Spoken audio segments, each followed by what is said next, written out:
Here's what you can look forward to on this episode of The Nice Guys on Business. What is that mindset that is coming up that you're dealing with? Is it fixed? Is it growth? Is it toxic? Is it healthy? What is that limiting belief that you're believing about yourself because of what someone else spoke about you or over you that's preventing you and keeping you from having confidence that you can do this next thing?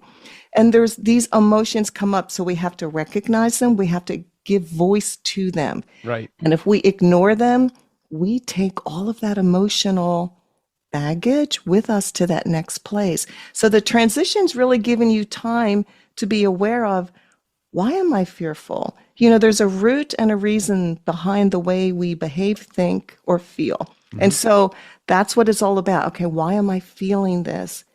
And try to get to the root of it so you can get strengthened, you can find healing for that part of you so that you go into that next place in wholeness and clarity. We have a pool in the back, a pool and a pond. The pond would be good for you, the Nice Guys on Business. Go from where you are now to where you could be. Get expert tips to grow your business, to be more productive and more efficient, whether you're trying to build influence, grow your community, or make it rain. Best-selling author of Nice Guys Finish First, Doug Sandler, can lead the way. The Nice Guys on Business is produced by Turnkey Podcast Productions.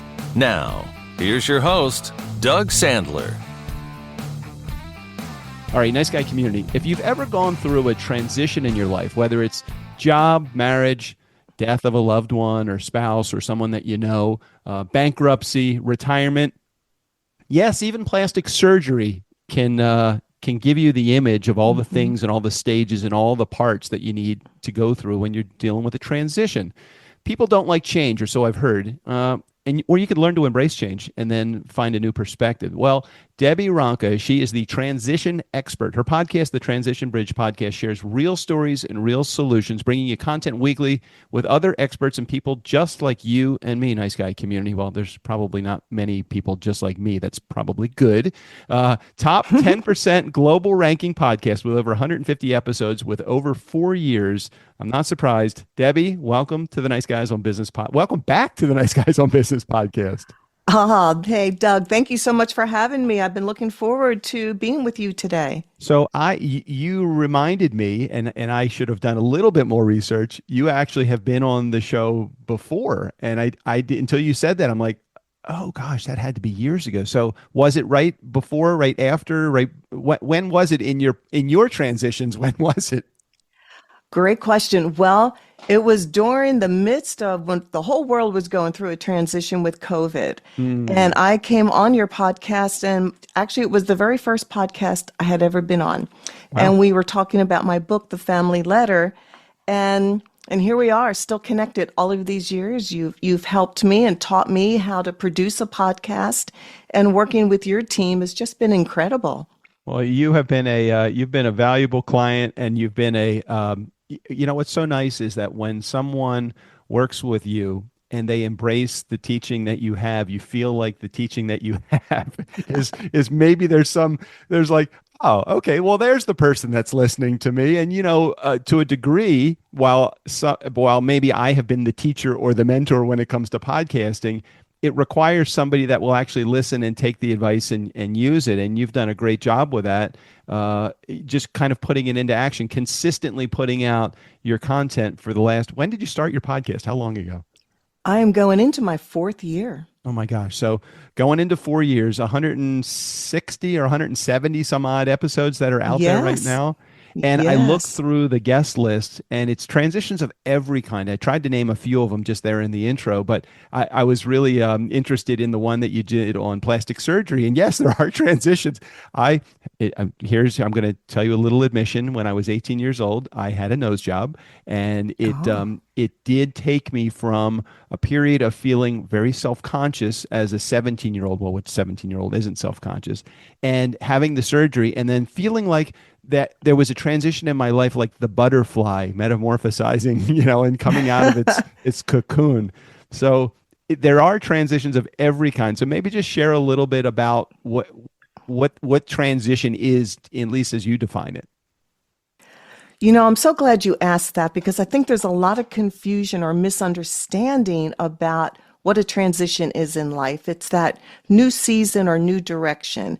And what I love to help people with is to understand that transition calls you forth into something new and different. And there's a purpose and there's a power within them. And if we don't really understand how to navigate a transition, we can actually miss the purpose and the power that the transition really wants to bring to our life. So I always love the analogy of the bridge. And so, Doug, I look at it as, this bridge that you need to step up on. Mm-hmm. And that's the beginning of stepping into your transition, because transitions, as you said earlier, they're all about change. It's all about uncertainty. That can be really daunting, but the bottom line, it's all movement where it's calling you forth. And we have this choice. Will we embrace it or will we ignore it?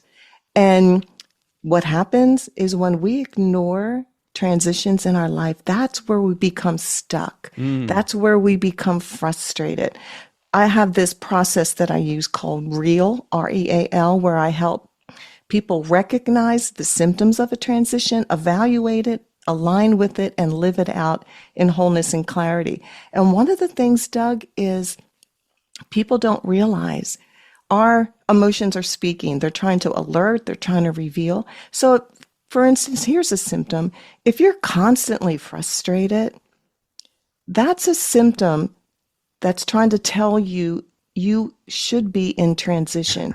Transition's trying to call you forth. And you know why you're so frustrated is because you keep saying no to opportunity. You keep shrinking back, staying comfortable instead of embracing something new. So there's this underlying frustration, and it's really you're frustrated at yourself. So there's like so many symptoms that, talk about transition, but it is change, it is movement.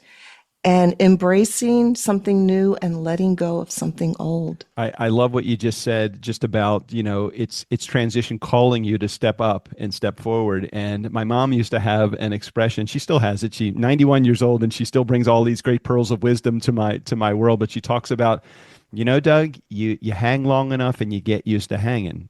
And that's part of the frustration that many people have. They get complacent. And they feel like frustration is a part of what they get that they wake up on Monday morning when they're about to go into this job and they get this pang in their chest or stomach that says, I need to find something new. And they don't do it. They just assume that everybody else is miserable. So they should be miserable. They should be miserable too. I want to make a comment about something you said, because I think it's such an important part of why you are so good at doing what you do. And Nice Guy Community understand that I have at least the few years of experience that you might not have with Debi. So I'm saying this from my experience, not just because I've had a 5-minute conversation with her and then can understand this, but you get involved, Debi, with people's highly emotional time, because transition is a highly emotional process that you go through. How can you, maybe the word easily isn't the right word, but how can you help dampen or lessen the emotional attachment that people have as they go through transition, so that they can understand that there is a process, just kind of like grieving is a process. There's the stages of grieving. How do you help people understand that while they still have the emotions going on at the same time? You have to be like, have nerves of steel and patience of a saint to do it. Oh, it's so true. And what I said earlier about the transitions are the bridges in life that take us from where we currently are to that next season or direction. As we step across that bridge, we get in the middle, which I call the messy middle, and this is where all of the emotions come out. Transitions have this way of magnifying our inner struggles that are already present. But they come up magnified. So if you have fears and insecurities and doubts, as you are processing and trying to make decisions for what is next in your life, they come forth. So what I do, I help people evaluate, okay, what is that mindset that is coming up that you're dealing with? Is it fixed? Is it growth? Is it toxic? Is it healthy? What is that limiting belief that you're believing about yourself because of what someone else spoke about you or over you. That's preventing you and keeping you from having confidence that you can do this next thing. And there's these emotions come up, so we have to recognize them. We have to give voice to them. Right. And if we ignore them, we take all of that emotional baggage with us to that next place. So the transition's really giving you time to be aware of, why am I fearful? There's a root and a reason behind the way we behave, think, or feel. And so that's what it's all about. Okay, why am I feeling this? And try to get to the root of it so you can get strengthened. You can find healing for that part of you so that you go into that next place in wholeness and clarity. I'm about to age myself a little bit, but and certainly I'm not bringing you along with me. You stay whatever age that you choose to stay in your mentally, and I'm going to just age myself here. But I think about as you describe kind of what you do and how you do it, and the process in which you do it, and the emotions that you connect to. I think about Lucy on the with Charlie Brown with the psychiatric visits 5 cents, sitting on the playground.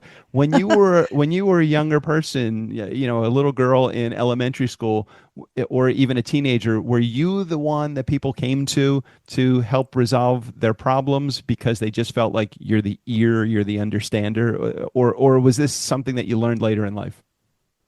I think I've always been a good listener. And I think, as I was even going into a season of my life, becoming an empty nester, I felt called to be a life coach. And that's where I just began to study transitions and understand them and have that empathy to really listen, understand, and say, hey, this is something we can fix. We can get to the bottom of it. I love that, I didn't realize until you just said the words life coach. I didn't realize that this is a part of the overall umbrella of what a life coach would do.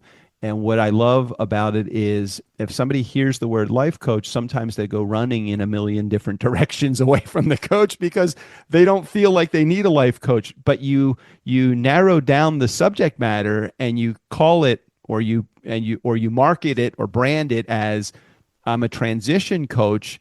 It really is this. There's a lot of similarities between what a life coach would do and what somebody that is in the transition business would help with.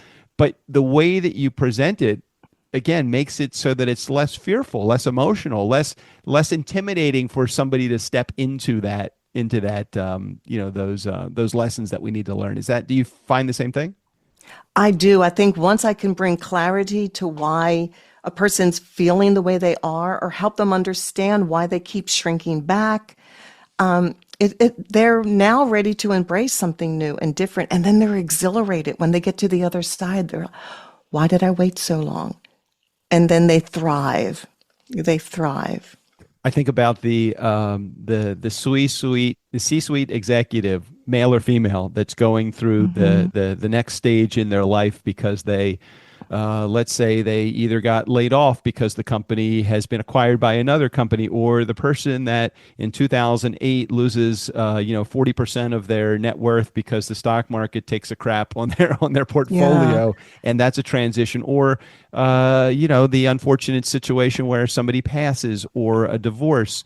But again, I want to go back to some of the transitions that we don't think of as transitions, like, okay, let's step into your new body. If you're on a diet and you've lost 75 pounds and now you have this new way of presenting yourself to the world, what do transitions look like to the average person looking out from the world into their crystal ball? Because they might see it only as death or moving, or some of the obvious things. Give us an example of what some of the transitions are that you work with.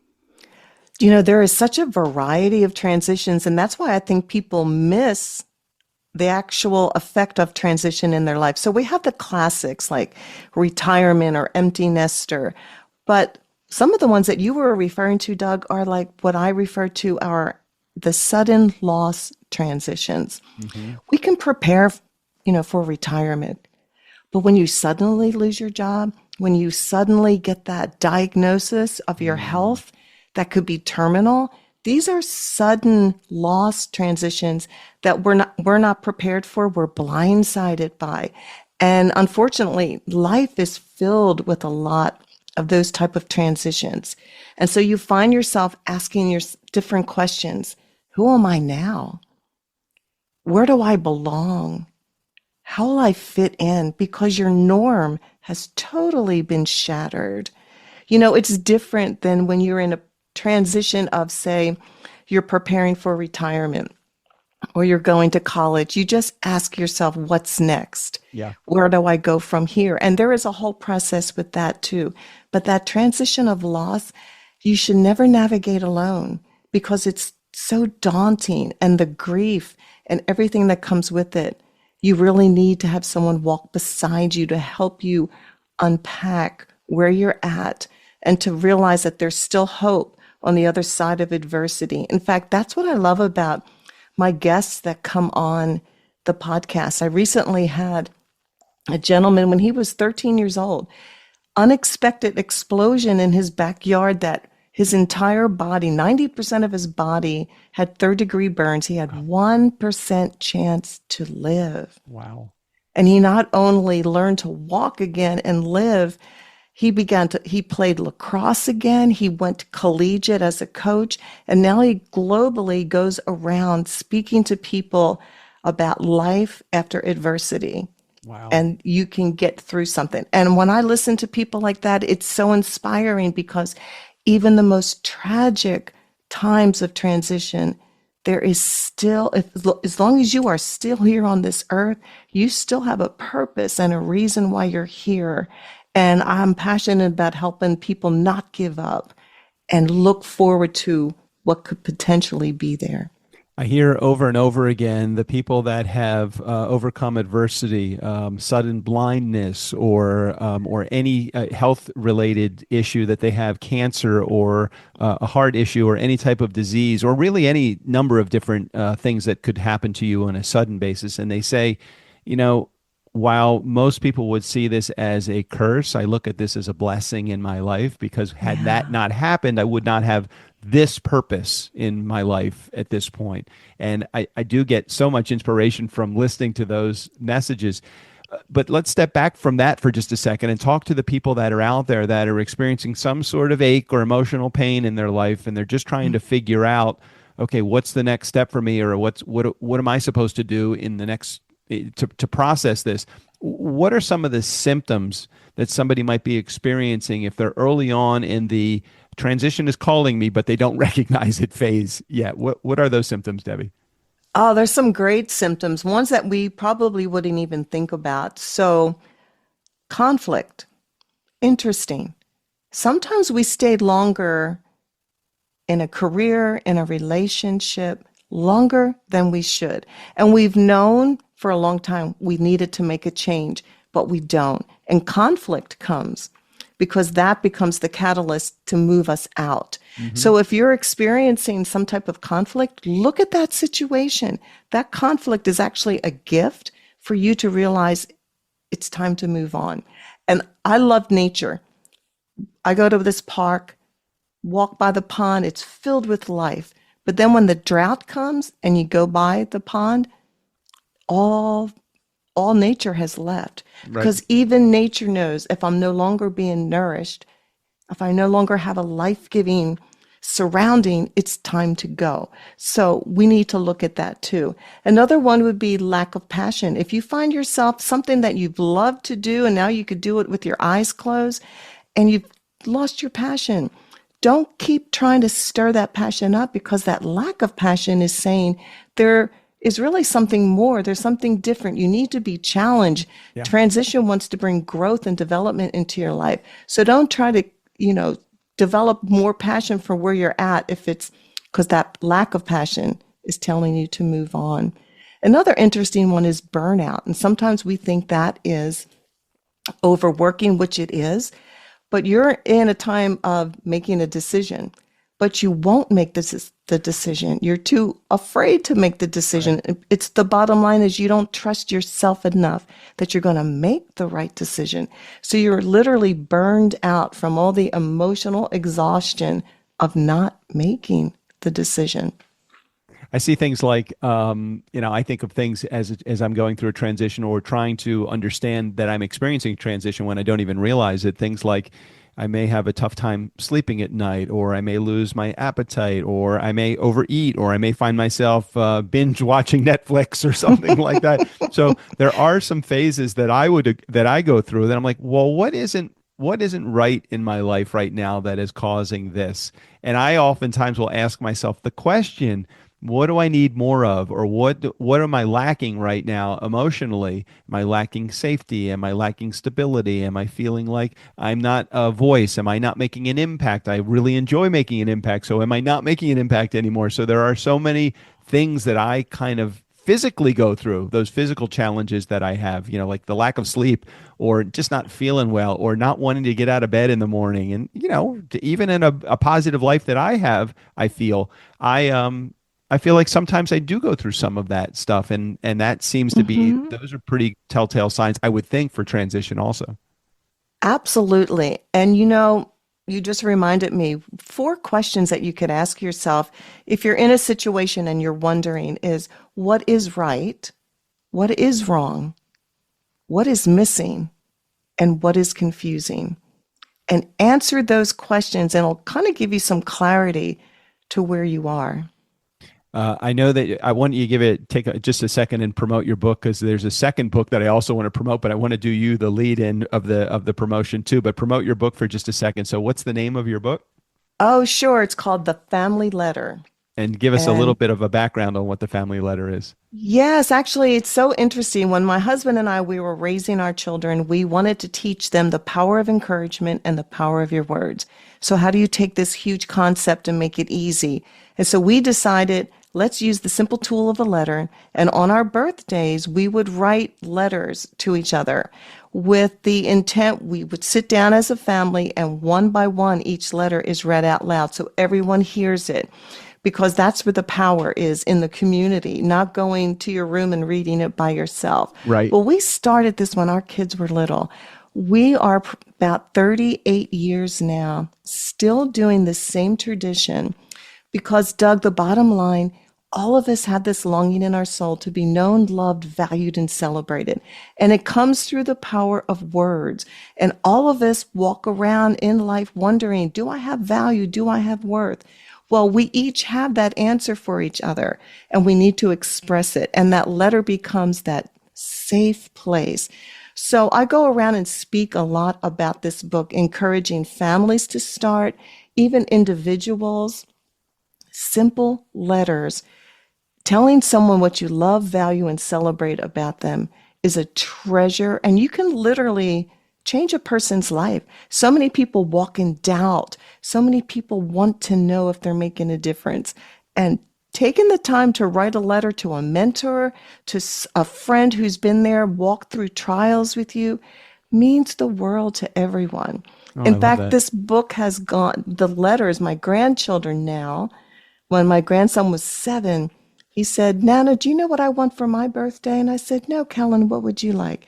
He literally threw his arms over his head and said, letters. I want letters because he grew up watching everyone else in the family getting them. Oh And my so now gosh. even my grandchildren are writing letters and receiving them. So it's become a generational thing for us to do. It's so powerful. So powerful and so great. And I did not realize that was, maybe I did when we originally started promoting this years ago, but I did not realize that was what the book was about. And, there's never a too late to start that. So Even if you're true. a grandmother and you want to start it for your grandkids, or if you're just a single person, it's never too early to start it either. Just write letters of appreciation to those that are close to you in your life, your parents, your mentors, the people that have meant so much to you. Very, very cool.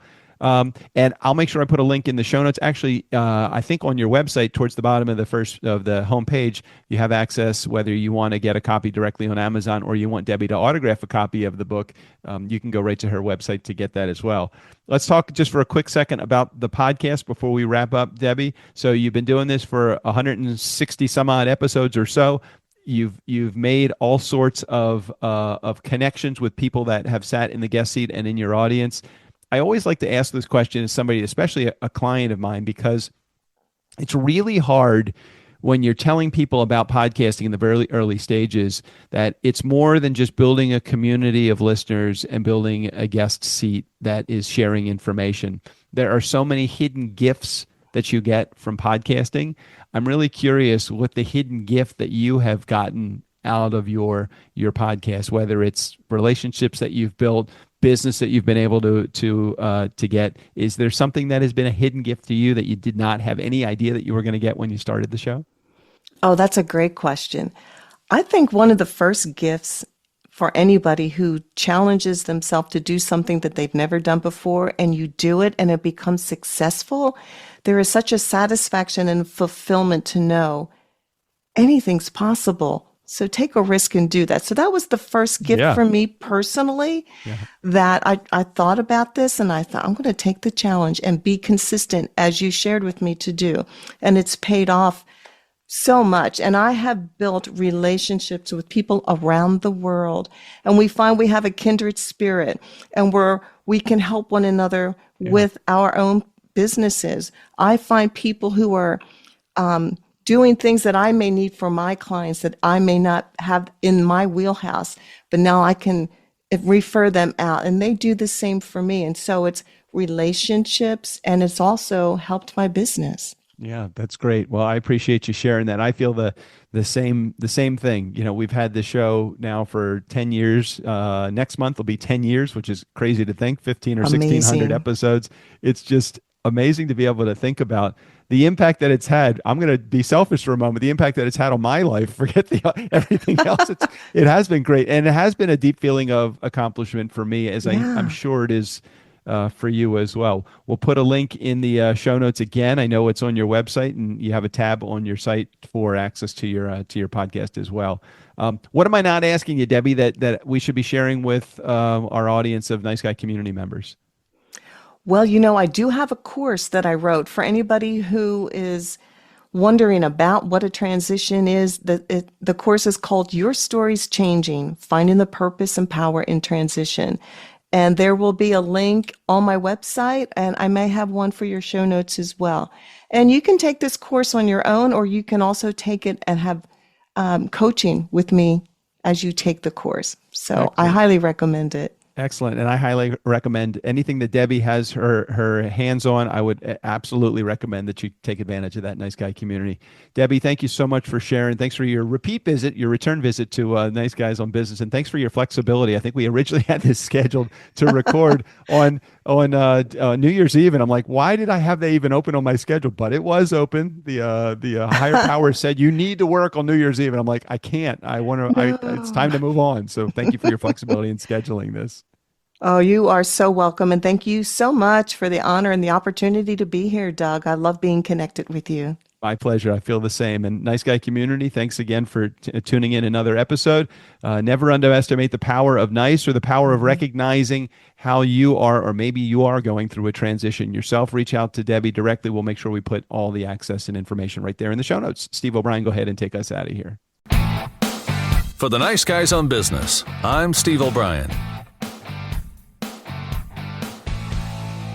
Don't underestimate the power of nice.